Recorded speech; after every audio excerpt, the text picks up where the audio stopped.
আবু সাইদ, তোমার হাতের লাঠিটার যোগ্য নই আমি। পৃথিবী জেনে গেছে মাত্র 2 ফুট লম্বা একটি লাঠি ইতিহাস বদলে দেয়। এ যেন পয়গম্বর মুসার সেই জাদুকরি লাঠি। ওটা কেবল তোমারই হাতে শোভা পায়।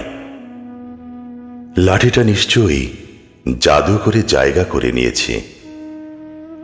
আর তোমার কালো টি শার্ট, নিশ্চয়ই ওটাও। মাথায় জাতীয় পতাকার পট্টি, নিশ্চয়ই ওটাও। আবু সাইদ, তুমি কি জানতে যে পরদিন তুমি ইতিহাস হতে চলেছ? আগের রাতে কোনো এক নির্জন ঝিঁঝি ডাকা খোলা মাঠে তুমি কি রিহার্সেল করেছিলে? ডান হাতে সেই ঐতিহাসিক লাঠি, মাথায় জাতীয় পতাকার পট্টি, মাত্র 20 গজ দূরে লেডি ফেরাউনের একদল পুলিশ, তার চেয়ে কয়েক গুণ বেশি হেলমেট পরা হায়েনা, সকলের হাতে অত্যাধুনিক AK-47, আপলোডকৃত রাইফেলের টিগারে সুদক্ষ শাহাদাত আঙ্গুলি, তার সামনে প্রজাপতির ডানার মতো দুদিকে প্রসারিত তোমার 2টি বাহু। পৃথিবীর তাবৎ কবিতার সমস্ত ছন্দ এখানে সে হার মেনে যায়। তোমার ওই টান করা বুক পৃথিবীর তাবৎ কবিতার শ্রেষ্ঠতম উপমা। পৃথিবীর তাবৎ কবিদের সকল কবিতায় তোমার ওই টান টান বুকের কাছে কেবলই নস্যি। সত্যি বলো তো বাছা, আগের রাতে কোনো এক ঝিঁঝি ডাকা নির্জন প্রান্তরে তুমি কি রিহার্সেল করেছিলে?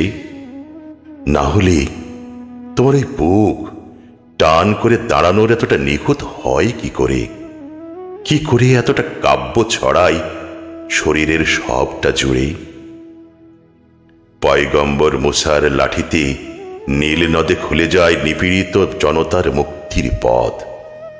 আর তোমার লাঠি লেডি ফেরাউনকে সদল বলে ডুবাই চুবাই গণভবনের জলাধারে। প্রথম বুলেটের বারুদের গন্ধে তুমি কি স্বর্গের সুবাস পেয়েছিলে?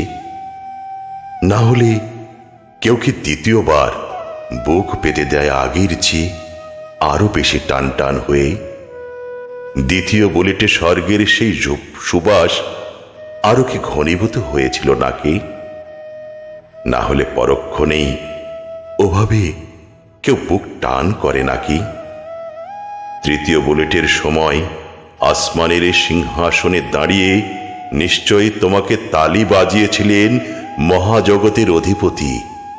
সেই থেকে তালি বাজানোটা কেবলই তোমার নামে শোভা পায় বাছা।